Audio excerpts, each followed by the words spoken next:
Eu espero que seja mais do que suficiente, porque a prerrogativa de realizar uma comissão de inquérito em termos potestativos, portanto, é uma prerrogativa constitucional dos deputados e, apesar de não concordarmos com os argumentos que o Presidente da Assembleia da República utilizou para suscitar essas dúvidas, não queremos que existam processos dilatórios que, no fundo, empurrem os prazos e impeçam a constituição, como é constitucionalmente devido, da Comissão de Inquérito. É muito importante que os portugueses possam ter plena confiança na Caixa Geral de Depósitos.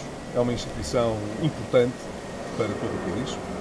As dúvidas e as suspeições que vão sendo levantadas através da comunicação social abalam a confiança na instituição e os portugueses têm o direito de saber o que é que se passa, porque é que a Caixa Geral de Depósitos pode precisar de somas tão avultadas de capital, que sairão, evidentemente, do bolso dos portugueses, e isso tem que ter um cabal de esclarecimento. E causa um bocadinho de impressão que o Governo vá, no dia-a-dia, sugerindo que estas necessidades avultadas de capital resultam da responsabilidade do Governo anterior e que seja quem esteve no Governo anterior a querer esclarecer tudo e quem está no atual Governo a não querer esclarecer nada. É um bocadinho esquisito.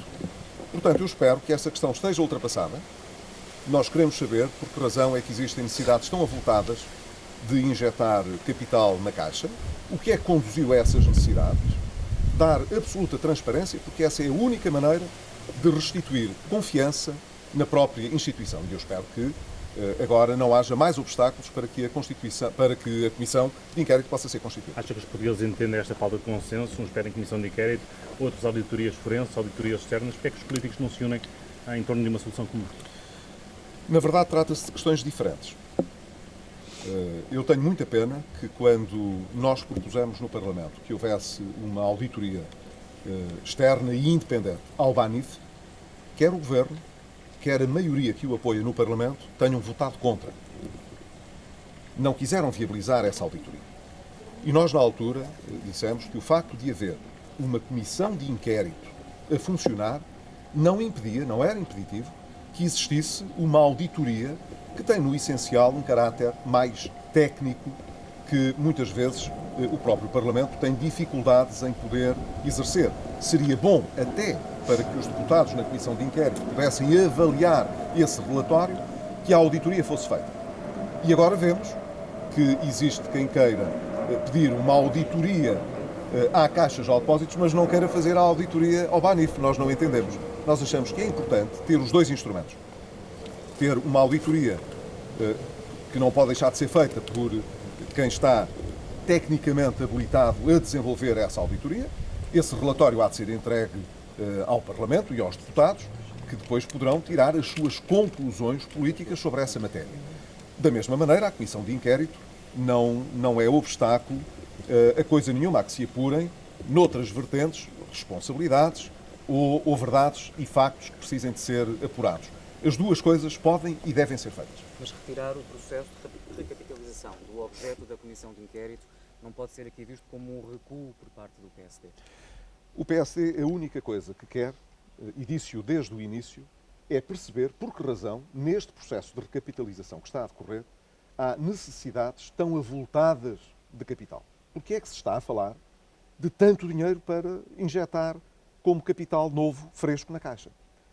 Perguntámos ao Governo por diversas vias, eu perguntei ao Primeiro-Ministro, a líder do CDS-PP perguntou ao Primeiro-Ministro em debate parlamentar, o Primeiro-Ministro não deu uma resposta, perguntámos por escrito, o Governo não respondeu e julgamos que não é correto andar a sugerir via comunicação social que a razão porque é necessário tanto dinheiro a mais na Caixa é porque nós, no passado, gerimos mal a Caixa enquanto estivemos no Governo, mas depois não haja sequer confirmação dessas necessidades de capitalização.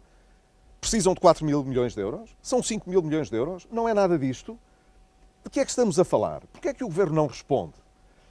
Este é o aspecto essencial. O Parlamento não tem que se imiscuir, evidentemente, nas negociações políticas que o Governo faz na Comissão Europeia para... E era possível antecipar esse valor com essas negociações? Não, isso seguramente, repare, porque uma coisa é ter um plano de reestruturação aprovado em Bruxelas para suportar a recapitalização que vai ser feita, Mas esse pedido parte do Governo. O Governo é que diz, nós precisamos de meter X mil milhões na Caixa. Agora vamos discutir com a Comissão Europeia em que termos é que podemos fazer isto. Como é que o Governo chega a esse valor?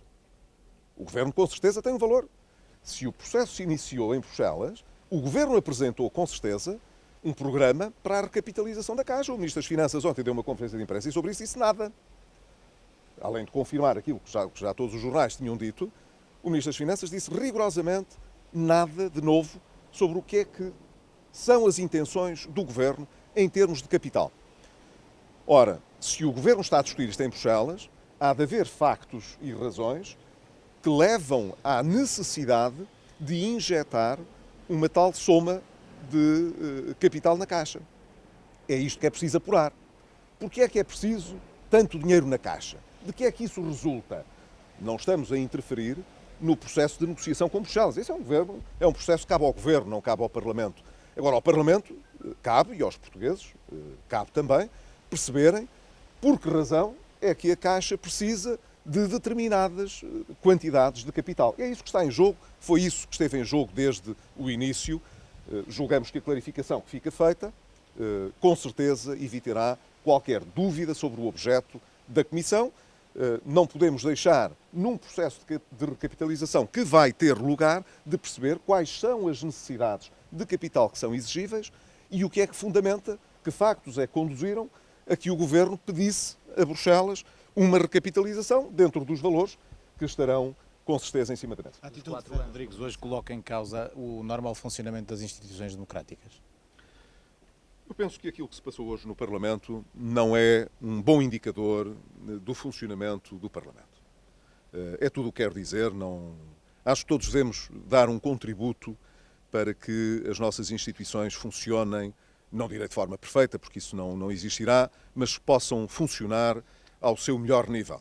E hoje o Parlamento e a presidência do Parlamento não esteve de facto ao seu melhor nível, isso parece-me que foi patente, e eu espero que isso possa, de alguma maneira, pelo exagero que foi possível verificar, contribuir para que não volte a verificar-se este tipo de condução de trabalhos no Parlamento. Não, mas então ser necessário que o Presidente da República fale.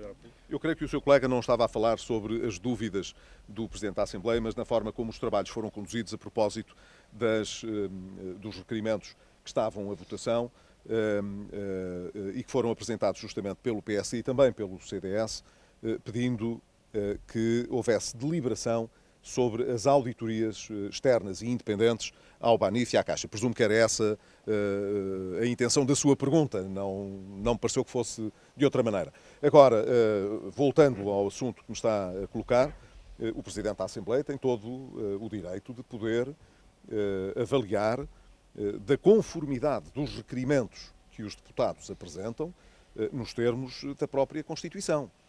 Mas nos termos quer da Constituição, quer do regimento da Assembleia da República, se houver dúvidas por parte do Presidente quanto à constitucionalidade dos requerimentos que lhe são apresentados, é devido a comunicação imediata dessas dúvidas para poderem ser supridas pelos próprios requerentes.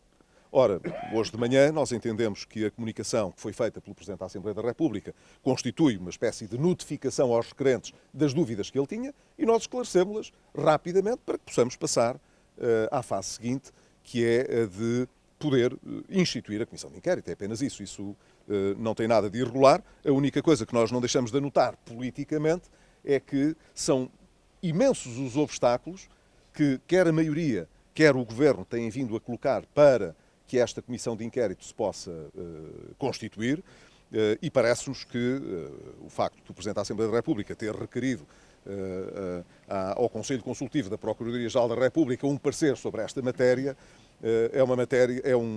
digamos assim, um expediente que não cabe naquilo que é a decisão que ele tem de tomar como Presidente da Assembleia da República e, como vê, é possível resolver essas dúvidas muito rapidamente através dos próprios mecanismos que estão previstos. Só mais em relação ao referendo em Inglaterra, o que é que acha que, no Reino Unido, aliás, o que é que acha que pode resultar, independentemente do sim ou do não, haverá, mesmo no caso da manutenção, acha que poderá suscitar dúvidas em muitos países, onde já se notam movimentos que querem de alguma forma questionar Eu creio que isso é patente. Eu tive a oportunidade de dizer no princípio desta semana que depois deste referendo a Europa não será a mesma.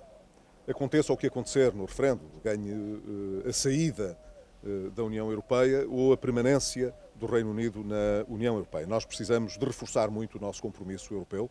É um projeto político que eu penso que vale a pena. Não foi por acaso que, ao fim de todas estas décadas, foi reconhecido, até com o agraciamento, com o Prémio Nobel da Paz, de um projeto político que pode conduzir a uma prosperidade em paz dos povos da Europa. Isso tem de ser feito ao mesmo tempo que nós sabemos preservar e valorizar as diferenças entre nós, entre os países, entre as culturas, entre os povos. Nem sempre isso às vezes é muito patente. Creio que o risco de soberanamente outro tipo de referendos poder vir a ser suscitado noutros países é um risco muito evidente. O seu exercício não nos deve assustar, na medida em que eu concebo uma Europa de nações e de países independentes que têm soberania para tomar as suas decisões sobre estas matérias. Nós não devemos ficar assustados, digamos, ter medo desse exercício soberano que os países devem exercer, mas devemos ter uma confiança grande naquilo que é o projeto de que comungamos e, portanto, as campanhas que se tiverem de fazer devem resultar de uma vontade positiva sobre a construção da Europa e não de uma vontade negativa de rejeição sobre o projeto europeu.